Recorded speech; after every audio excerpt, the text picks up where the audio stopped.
Honourable supreme court की संजाबी Chitari versus किशोर S Borkar की judgement के व्यू में दिल्ली हाई कोर्ट ने भी 6 नवंबर 2025 को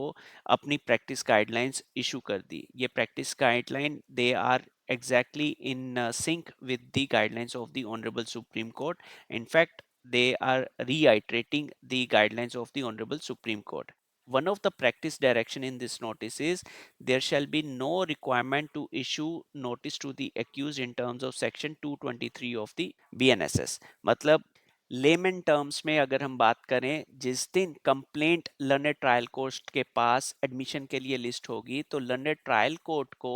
पहले बीएनएसएस के सेक्शन 223 के अंडर कोई नोटिस भेजने की जरूरत नहीं होगी। एंड जो लर्नेड ट्रायल कोर्ट है, based on the documents annexed by the complainant, based on the averments included in the complaint, उसके बेसिस के ऊपर अगर उन्हें लगेगा कि समन्स इशू करने चाहिए अंडर द एनआई एक्ट, तो then learned trial court accused persons को डायरेक्टली समन्स इशू कर देंगे and the proceedings before the learned trial court for the section 138 offence वो स्टार्ट हो जाएंगी। अनदर इंपॉर्टेंट गाइडलाइन की अगर हम बात करें तो ट्रायल कोर्ट को अब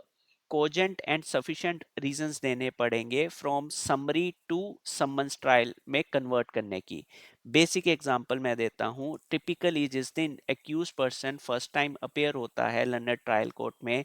after the receipt of the summons, तो ट्रायल कोर्ट सेक्शन 251 के नोटिस की कंप्लायंस करते हैं, जिसमें एक्यूज ये बोलता है कि okay, I am not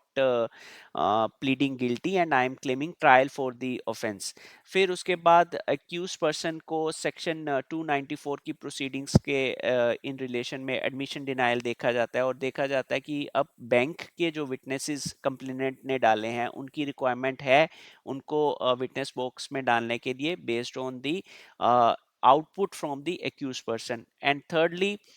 accused person many times orally, many times written also section 145(2) की application लगाता है कि to cross examine the witness of the complainant. And then after these proceedings जो ट्रायल कोर्ट है वो समन्स केस में इसको convert कर देते हैं और ये टिपिकली मैकेनिकली काम होता है। लेकिन अब इस गाइडलाइन में ऑनरेबल सुप्रीम कोर्ट ने as well as honourable Delhi high court ने भी रीआइट्रेट करते हुए ये बोल दिया है